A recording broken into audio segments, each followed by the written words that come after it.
Hello and welcome to Tilting with Tuples. I'm Lewis Davidson, and tonight I'd like to talk a little bit about a topic that's near and dear to every database professional and their career. And that is, why do we build databases? And I think the simplest answer you can possibly give is to store data. And that's honestly a really easy task.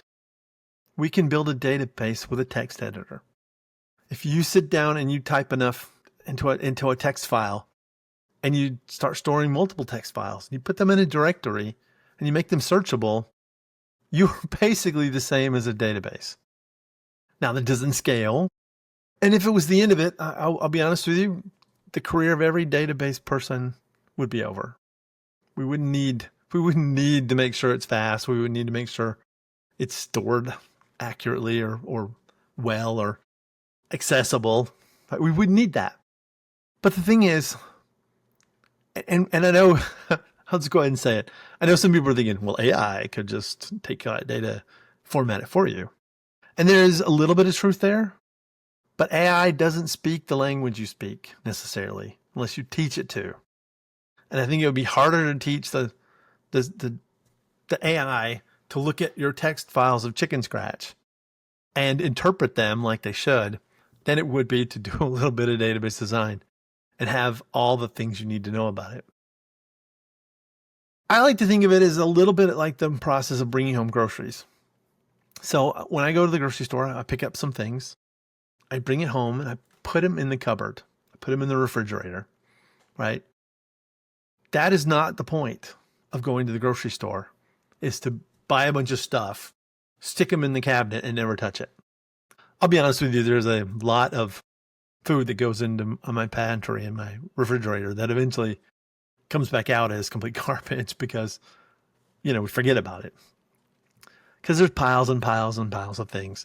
And I have an episode later planned to talk about how my real world organization skills match up with my database organization skills, which that's going to be an interesting topic. But once you get those groceries in there, what's the point? The point is to take them out and use them. It wasn't to put them in there. We don't want to load a bunch of stuff that we're never going to use into our pantry. The point is we want to get it out. We want to eat it. And that's just like data. You don't want to eat data, although there are bytes in there.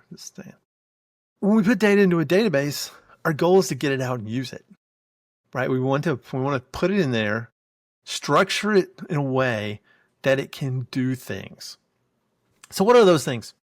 Number one, we want to act on the data that's recorded. Let's say I'm selling things like fidget spinners. There's going to be some data that these fidget spinners exist. We have 1,000 of these fidget spinners. We're going to have the price. We're going to have the color. If there's multiple colors, we're going to have a picture. All that's got to be put into a database to tell people, what we have. Then we're going to have an order that gets processed. And a customer is going to go in and say, I would like to buy a fidget spinner. Be that in person, be that online. Most likely, there's going to be some transaction recorded. The timing is different on computer or online or in person, but it's the same basic process. I give you money, you give me a fidget spinner, it gets recorded. Now, when it's done online, the goal usually is we have 1,000 of these, we take an order. The order just basically says, this person would like to purchase this, and here's their payment information, or bill them. And then that sits there. And so the next thing we need to do is act on that data. That data says, bill them, we send them a bill. That data says they already paid, because maybe that was done in the same transaction. Then the goal is go get the product, put it in a box, ship it to them. They ship multiple things to them. So all that data does is tell us what to do. And it's never usually the end of the process, because not only did we get invoiced, we may have to make sure that cleared the bank. We may also then need to start a path that says, check on their order. We have the tracking information. We know it got delivered. So when they go, we didn't get our product, we go, it says you got your product. Here's the signature. It looks like the one you signed on it, right? There's all sorts of bits of data. And that's useful for future processes. And then the next step is, right, we have that data that they bought that product. We want to then do a couple things. We want to market to them. You don't want to the new fidget spinner. This thing has little puppers that go in and out, and you can play with it even more, multiple ways. You like the other one, maybe you'll like this one. And that is a lot of what marketing is, right? Attaching, you did this, somebody else liked this, and you like that. You also then want to do some other things.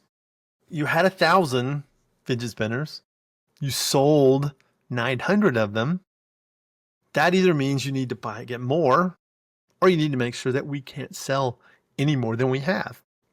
So the data records each step of the process. So data ideally makes data. Now, one of the problems in the data quality arena is that sometimes things don't work smoothly. They need to return their fidget spinner, right? So what do we do there?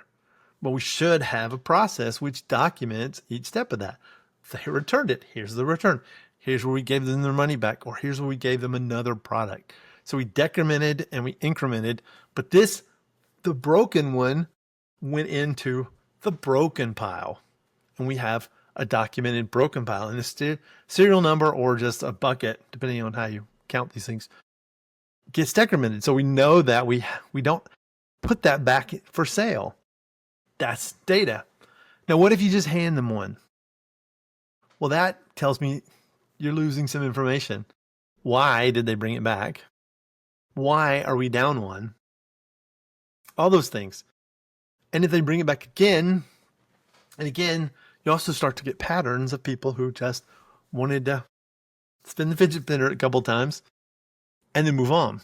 So after you've documented all the steps and you're moving on and you've got all the sales and you keep building sales, the next thing that somebody's going to want to do is report on it.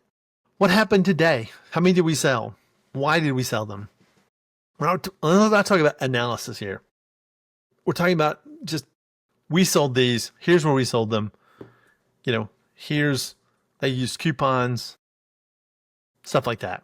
Maybe the sale that's going on today, that might be involved. So did we get returns? Did we get complaints? Did we get a lot of complaints today? We can get all sorts of information for just what happened today and then what happened yesterday without going into the analysis. We'll talk more about analysis in a little bit, but for now we're just talking. Somebody wants to know that yesterday salesperson X sold this many fidget spinners. They were the only one selling that day, but there's 200 items missing when they did the inventory. Why is that? We don't know. Now, one thing that can happen, if we go back to the acting on the data that was recorded, is not only might you not enter information, sometimes you might enter fake information. So let's say all the shipments didn't go out yesterday, and we don't know why, but it all looks like they went and were shipped in the database. One thing you can do is make a bunch of fake orders to ship a bunch of products. And you may set them for $0 order. And you may think, okay, that's great. We got the customers happy because we got them their products fast. Again, we didn't follow the process. We didn't record things so that it could be, worked on later and understood. We just let it go.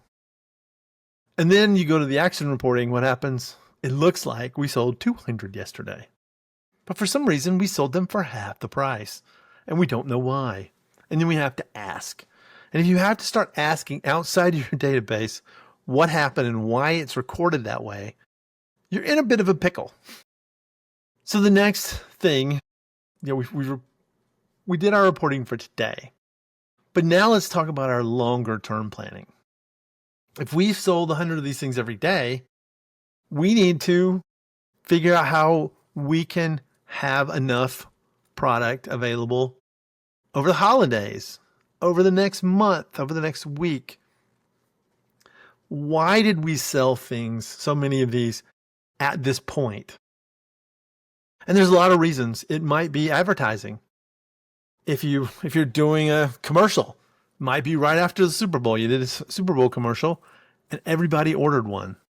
Or you may have just mentioned it, or maybe something went viral. This is where you need to have the data, and the more data you can have, the more you can analyze. You get it into your data warehouse, it's a dimension, and you have special activities that occurred, and you correlate those with big sales times. And you know, some things you can repeat, some things you can't repeat, because you absolutely cannot fake viral. You can try, but you can't really fake it, because, you know, it doesn't happen that way. Viral videos just happen. And the more you try, the more you look desperate. But you try new things. You try some things. You see if you do it a couple times and it works. You try to do it and you try to be subtle about it. Marketing is hard. I don't envy anybody who has to market products. Obviously, the more data you have, the better you can plan. You know, you can tell what channel people are coming on, how they paid, did they subscribe, did they purchase, all that information. And the more you gather it and save it in a quality manner, the better. It seems pretty obvious to say, but it's not always obvious in the real world, because, you know, I get it. Back when you were back at that Record Something Happening, your goal was to serve the customer. And that customer was very happy that you handed them a replacement product and threw the one that was broken in the trash. But the data is not happy. In the future, people analyzing where losses went are probably going to ask, why do you seem to have so much loss during your... Are you stealing them? Kinda. Not really. But kind of. If you're not documenting things, just saying. Okay, so the next thing here is AI. So the better you have data stored, like we store the data, and nowadays, one goal here is to let AI help us more. And it's a lot like people in too many ways, right? And not really thoughtful people either. It's like a robot person. Because if someone teaches that robot something is true, it doesn't go, that doesn't sound true, Lewis. It's probably not the case. It says, okay. And we see that with hallucinations, right? We see that with how much AI tends to believe that it's right, whether it could even vaguely be right or not. Think about it this way. Let's say you're a person and someone taught you from a young age that vegetables were poison. I mean real poison. So you go out to the first time they're going out to a restaurant and they're eating and they see people are eating salads. Now, this person then goes running around the table, grabbing the salads, throwing it on the floor and saying, I saved your life.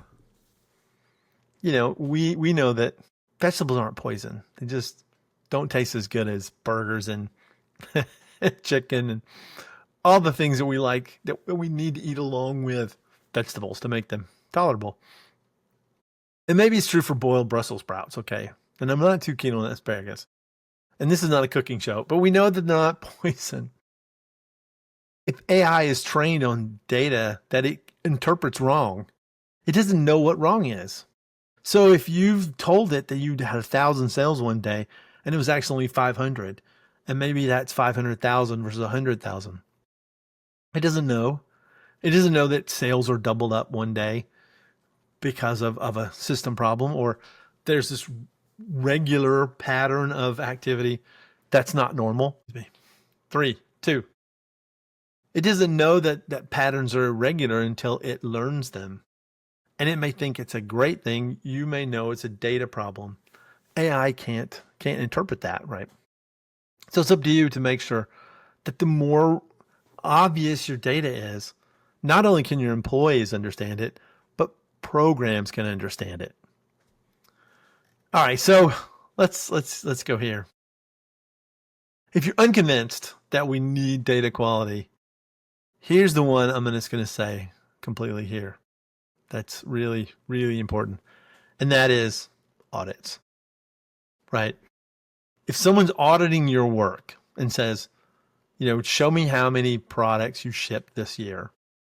And you go, here's the data, but I'll tell you what, sometimes they do some weird things, and sometimes we don't actually record the sales, and sometimes, and it's like, what do you mean sometimes? I mean, I'm sorry, person that I'm auditing, that's not going to fly, because it's not going to fly, right? That's not how the IRS works either. You don't go, oh yeah, we pay most of our taxes. Think I got paid something this year by a company, but I forgot. Okay. I didn't write it down. I didn't store that data. I didn't store that data accurately. And let me tell you, if the numbers don't match, they believe you didn't pay any of it. And then it gets complicated. Had that happen once. It was the company's fault, but they go, hey, doesn't match. Let's go. And they happily take the taxes on the amount you paid incorrectly. I think it's worked out, but it's not ideal. I will say this about audits. You need to work out how much data you want to store, how long you want to keep data, and make sure you document that, and it works out for the type of data. This is a very generalized topic here. If you say you're going to have data, or you say you're not going to have data, it should be auditable. And it should be right. As right as it can be. And I'll everybody knows there are going to be variances. Somebody may steal something may get broken. It may not get registered and captured. And that, the value of the product, fidget spinner versus something like an iPad that's sitting here on my desk, those have different values, and they're going to be watched more carefully. But yeah, you want to be auditable. You want to understand what's in your data yourself, so that other people can also be able to understand it. Now, we've already talked a little bit about analysis, but as you go a little deeper, we want to do deep analysis. And this sort of goes with the AI telling us things and helping us out. But we want to be able to look back at our data for as long as we have data stored. And again, let's go back to the auditing. We want to make sure we're not storing personally identifiable data forever, but we may store data about, the types of stuff we're doing, types of stuff as companies doing for years and years and years, because we want to look back on that. And it may not make sense if you're one kind of company where it makes sense for another kind of company. But you want to know how things worked. How did it work? One year we did a Super Bowl commercial. One year we didn't advertise at all. Did we do better or worse? And did we do better or worse considering how much those things cost? So looking at your data over history can help you find trends, issues, new strategies for marketing, quality products, anything you can find out from your data. We changed to this manufacturing type back in 1975, and we've never been the same since. Okay, that's probably a little bit too long. That's 50 years. Yes, I know it hurts sometimes when you start doing that date math. How many years has it been since? Yeah, a long time. But the more data you have, high quality, you can see some things from that data and learn stuff. And it all goes back to when you stored it, You stored it correctly. You had quality data. So what does this all mean? Swinging back to the start, let's note this. We build databases to store data. It's what they do. The problem is you need every user of your system, every user of your entire company to really understand the value of that data, to know why it's important, that when they have a return, that they capture the reason for that return, even though that takes more time. I'll admit, I go pick up a cup of ice, a big old mug of Diet Coke relatively frequently, and I love it when they give it to me free. But there's the data nerd in me going, you just lost a bit of information. To go, Lewis comes in and buys this Diet Coke a lot. Give him a coupon to get the free Coke. And he's more than likely going to get something else while he's in there because he feels guilty about the freeness. But now he knows that if the only thing you get is the Diet Coke, you're more likely to get it for free than you are if you buy it with something else. Like if you buy some chips or you buy a sandwich, you're more likely to pay for the drink. Right? But that's something you can't now get data on because you have taken that data away by not storing the information that you could have used. So it seems trivial to not do certain things. It's hiding valuable information from your customer, your data customers, and their decisions. Because maybe, a day of shipments didn't happen. Maybe you had to reprocess things and you didn't do it the right way. It looks like something different. And you won't be around probably 10 years later to make those decisions and explain that to you. So as database people, make sure that when we're storing the data, we store it in a way that it's as clean as possible and it can be used later. That's all I got tonight. I hope that's not too much for you to handle. It's a lot. I will tell you that it is definitely a lot because it's just hard, right? People don't care that much sometimes because they're young, they're busy. How many people say things like that? I'm too busy to do that. And they're absolutely right. We have to make good applications. I'm going to talk about in the next episode, what is a data app? We're going to talk about that. What is a data app? And it's very important to understand what a data app, what stores data, and what that data means. And hopefully we'll build upon this. Why do we store data in that discussion of what a data app is and why it's so important that they work like we expect them to. All right, till next time, I'll see you around Tilting and Tuples. Please like, subscribe, tell your friends, and thank you very much. Good night.